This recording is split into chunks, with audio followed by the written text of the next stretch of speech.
सासू माँ को मरे हुए 5 महीने हो चुके थे और मेरे ससुर जी बहुत अकेले रहने लग गए थे।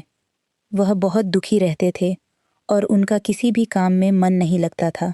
थोड़े दिनों बाद मैंने नोटिस किया कि वो मुझको अजीब तरह से देखते थे। मैं उनके इस व्यवहार से बहुत परेशान हो चुकी थी।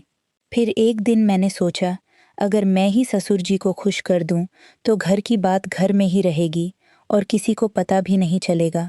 और इसीलिए मैंने एक दिन, हेलो दोस्तों, आज की इस रोमांचक कहानी में आप सबका स्वागत है।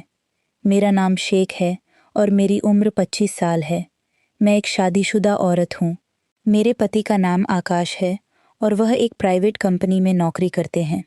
हमारी शादी को लगभग 3 साल हो गए हैं, लेकिन अभी तक हमारे कोई भी बच्चा नहीं हुआ है। हमारे परिवार में मैं, मेरे पति और मेरे सास ससुर रहते हैं। हम सब अपनी ज़िंदगी में बहुत खुश थे और सब एक दूसरे के साथ बहुत ही हंसी खुशी से रहते थे। पर अचानक हमारी खुशियों को किसी की बुरी नज़र लग गई। दरअसल हुआ यह था कि मेरी सासू माँ का एक एक्सीडेंट में निधन हो गया, जिस वजह से हमारे पूरे घर में शोक नाक से की जाने वाली आवाज़ की लहर छा गई थी। सासू माँ की मौत के बाद हम सभी अंदर से टूट चुके थे। हमारे ऊपर तो जैसे दुखों का पहाड़ ही टूट पड़ा था। सासू माँ की मौत के बाद मेरे ससुर जी बहुत ज़्यादा दुखी रहने लगे थे। मैं जब भी मेरे ससुर जी को देखती थी, तो वह अकेले में बैठे बैठे रो रहे होते थे और सासू माँ को याद कर रहे होते थे। मैं और मेरे पति ससुर जी की इस हालत को देखकर बहुत ज़्यादा दुखी हो जाते थे। हम यही सोचते थे कि काश सासू माँ जिंदा होती तो ससुर जी की यह हालत नहीं होती। मैंने और आकाश ने उन्हें बहुत समझाया था कि आप ऐसे मत करो, आप घर के बड़े हो। अगर आप ही टूट जाओगे तो फिर हमारा क्या होगा। हमारे समझाने के कुछ वक्त बाद तक तो वह ठीक रहते थे, लेकिन अकेले में फिर वह वैसे ही हो जाते थे। इसी तरह 6 महीने बीत गए थे, लेकिन ससुर जी का अपनी पत्नी को भुला पाना बहुत ही मुश्किल लग रहा था। फिर कुछ समय के लिए हमने ससुर जी को हमारी कोलकाता वाली नंद के पास भेज दिया। डॉक्टर भी हमेशा से यही बताते हैं कि अगर हम घटना स्थल वाली जगह से दूर हो जाते हैं तो घटी हुई घटना कुछ पल के लिए हम भूल जाते हैं। मेरे ससुर जी करीब 2 महीने तक कोलकाता में रहे, पर जब वह वापस आए तब भी हमें उनमें कोई बदलाव नहीं दिख रहा था। उनमें वैसे तो कोई बदलाव नहीं आया था, पर हाँ, मैंने उनके व्यवहार में एक अजीब सी बात नोटिस की थी। मैंने नोटिस किया था कि वह अक्सर मेरे शरीर को घूरते रहते थे या फिर कभी-कभी मुझे छूने की भी कोशिश करते थे। मुझे उनकी यह हरकत बहुत ही अजीब लग रही थी, क्योंकि इससे पहले उन्होंने कभी भी मेरे साथ ऐसा नहीं किया था। मेरा दिल कर रहा था कि मैं अपने पति को फ़ोन करके सारी बात बता दूं, लेकिन फिर मैंने सोचा कि अगर मेरे पति ने मेरी बात पर यकीन ही नहीं किया तो फिर मैं क्या करूंगी। मैंने सोचा कि हो सकता है कि यह मेरा वहम हो, लेकिन एक दिन तो हद ही हो गई।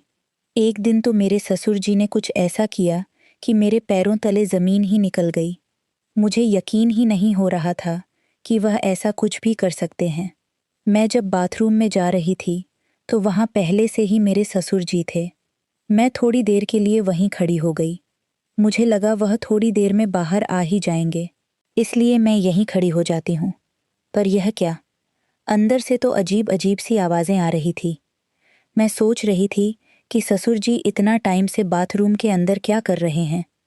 मैंने उन्हें बुलाने की भी कोशिश की, पर शायद उन्होंने सुना ही नहीं। फिर जब मुझे लगा कि वह कभी भी बाहर आ सकते हैं, तो मैं अपने कमरे में आ गई।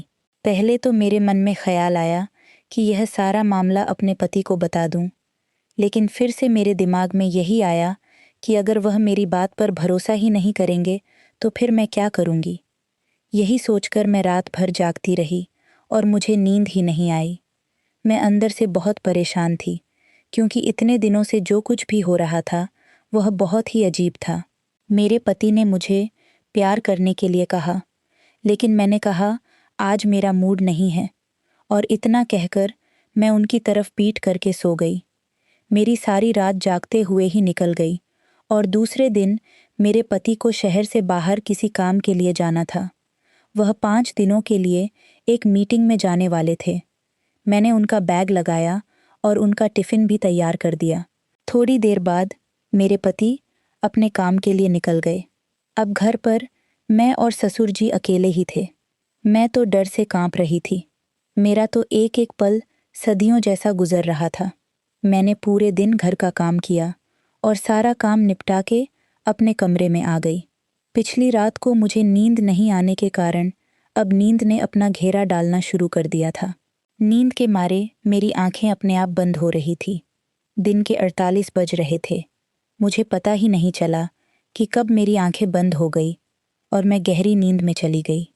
मैं वैसे तो साड़ी ही पहनती हूँ, लेकिन कुछ दिनों से ज़्यादा गर्मी होने के कारण मैं सलवार कमीज़ ही पहन रही थी। मेरा पूरा शरीर पसीने से भीगा हुआ था और मैं अपने कमरे में आकर पंखे के नीचे लेटी हुई थी। करीब 1 घंटे बाद मैंने महसूस किया कि कोई मुझे अजीब तरह से हाथ लगा रहा है। पहले तो मुझे लगा कि शायद मैं सपना देख रही हूँ और सपने में मैं अपने पति के साथ हूँ। लेकिन फिर मैं एकदम से हड़बड़ाहट में उठी और अपने कपड़े ठीक करने लगी। मैंने देखा कि मेरे ससुर जी मेरे बगल में बैठे हुए हैं। मैं उन्हें देखकर चौंक गई। मैंने उनसे पूछा, क्या हुआ बाबूजी? आपको मुझसे कोई काम था क्या? ससुर जी बोले, बहू, मेरा चाय पीने का मन कर रहा है। मैंने तुम्हें बहुत बार आवाज़ें लगाई, पर शायद तुमने सुना ही नहीं, इसीलिए मैं खुद ही तुम्हारे कमरे में आ गया। यहाँ मैंने देखा कि तुम आराम से सोई हुई हो, तो मैंने सोचा कि सोई हुई बहू को क्यों उठाना, मैं खुद ही चाय बना लेता हूँ। पर इतने में तुम जाग गई। इन शब्दों में ससुर जी ने अपनी सफाई दी, तो मैं झट से बेड से नीचे उतरी। मेरा दिल जोर जोर से धड़क रहा था। मैंने अपनी चुनरी अपने सिर पर लेकर कहा, बाबूजी, आप अपने कमरे में जाइए, मैं वहीं पर चाय लेकर आती हूँ। मेरा इतना कहने भर से उनका दिल टूट गया था। फिर वह अपने कमरे में चले गए। करीब 15 मिनट बाद मैं उनके कमरे में एक कप चाय लेकर गई। मैं उनके कमरे में गई तो मैंने अंदर जाकर देखा कि ससुर जी अपने कमरे में बैठकर रो रहे थे। मैंने पूछा, क्या हुआ बाबूजी, आप रो क्यों रहे हो? कोई दिक्कत है क्या? अगर आपकी तबीयत खराब हो तो मैं तुरंत डॉक्टर को फ़ोन कर दूं। वो बोले, नहीं बहू, ऐसा कुछ नहीं है। बस आज मुझे तेरी सासू माँ की बहुत याद आ रही है। मुझे आज उसकी बहुत कमी खल रही है। जब से वह चली गई है, तब से मुझे समझ ही नहीं आता है कि मैं किससे अपने मन की बात कहूँ। मैं भी एक इंसान हूँ और मेरी भी कुछ ख्वाहिशें हैं। मेरा भी दिल करता है कि मैं अपने दिल की सारी बातें किसी से कहूँ। अब मैं बच्ची तो नहीं थी जो मैं उनके इशारे को ना समझूं। मैं समझ रही थी कि वह किस बारे में बात कर रहे हैं। फिर भी मैं उनके पास गई और मैंने उनसे कहा, बाबूजी, आप चिंता मत कीजिए, सब ठीक हो जाएगा और अगर आपको कोई बात करनी हुआ करें तो आप मुझसे कर लिया करो। मैंने इतना कहा ही था कि वह मुझे गले लगाकर रोने लगे। मुझे बहुत ही अजीब लग रहा था और मेरे मन में तरह तरह के ख्याल आ रहे थे, पर फिर भी मुझे उन पर बहुत दया आ रही थी। और ससुर जी की इतनी उम्र भी हो चुकी थी कि हम उनकी दोबारा शादी भी नहीं कर सकते थे। अगर हम उनकी दूसरी शादी कर भी देंगे तो हम किसी को मुंह दिखाने के लायक भी नहीं रहेंगे। हमें समाज से बर्खास्त कर दिया जाएगा। इससे तो बेहतर यही है कि घर पर ही इस समस्या का कोई हल निकाला जाए। एक बार तो मेरे मन में आया कि अगर मैं ही ससुर जी को खुश कर दूं तो किसी को पता भी नहीं चलेगा और घर की बात घर में ही रहेगी। मैंने दिल पर पत्थर रखकर उनका न्योता मन ही मन कबूल कर लिया था। फिर मैंने उन्हें नहाने को कहा और उनके कपड़े वगैरह निकालकर उनको दे दिए। थोड़ी देर बाद वह नहाकर वापस आ गए। उन्होंने बनियान और नीचे टॉवल धोती की तरह लपेटा हुआ था। वह मुझे देखकर थोड़ा सा मुस्कुराए और मैं भी उनकी इस हरकत से हल्का सा मुस्कुरा पड़ी थी। फिर अगले दिन जब मैं सुबह की चाय देने उनके कमरे में गई तो मैंने देखा कि वह शायद तौलिया को लपेट कर ही सो गए थे। मैंने हल्के से दरवाजे को धक्का दिया तो दरवाज़ा पहले से ही खुला हुआ था और ससुर जी बनियान पहनकर सो रहे थे। उनकी इस हरकत से मुझे गुस्सा तो बहुत आया, लेकिन मैंने उनसे कुछ कहा नहीं और चाय देकर वापस किचन में आ गई। करीब 1 घंटे बाद वह किचन में आए और मुझसे बोले, बहू ज़रा तेल गुनगुना करके मेरे कमरे में ले आओ और मेरे सिर और बदन की मालिश कर दो। इस बार मुझे उनकी खराब नीयत पहले ही पता चल गई थी, पर मेरे पास कोई सबूत नहीं था। थोड़ी देर बाद मैं एक कटोरी में तेल गर्म करके उनके कमरे में ले गई और उन्हें बोला, बाबूजी, यह तेल लीजिए और आप खुद ही लगा लो। मुझे आज बहुत सारा काम करना है और बहुत सारे कपड़े भी धोने हैं।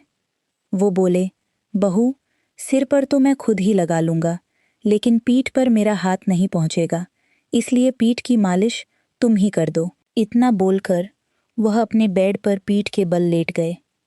मुझे आज सुबह से ही उन पर बहुत गुस्सा था, लेकिन मैं फिर भी उनकी पीठ की मालिश करने लगी। करीब 10 मिनट बाद उन्होंने साइड बदलते हुए कहा, बहू, तुम्हारे हाथों खराब हो ही गए हैं, तो थोड़ी पेट की भी मालिश कर दो। मैं न चाहते हुए भी उनकी हर बात मानती जा रही थी और अपने दोनों हाथों से उनकी मालिश कर रही थी। मैं यही सोच रही थी कि काश आज सासू माँ जिंदा होती तो मुझे यह सब नहीं करना पड़ता। मेरा इंच दिनों में आकाश के बिना इतना बुरा हाल हो गया है, तो ससुर जी सासू माँ के बिना कैसे रहते होंगे। मैं इसी सोच में इतनी डूबी हुई थी और सब कुछ वहीं छोड़कर अंदर भाग आई थी। थोड़ी देर बाद ससुर जी भी मेरे कमरे में आ गए और बोले, क्या हुआ बहू, तुम सब कुछ छोड़कर यहाँ क्यों चली आई? क्या तुम्हें आकाश की याद आ रही है?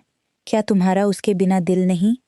लग रहा है तुम मुझे बताओ कि तुम्हें क्या परेशानी है। तुम्हें जिस चीज़ की भी कमी होगी वह मैं तुरंत पूरी कर दूंगा।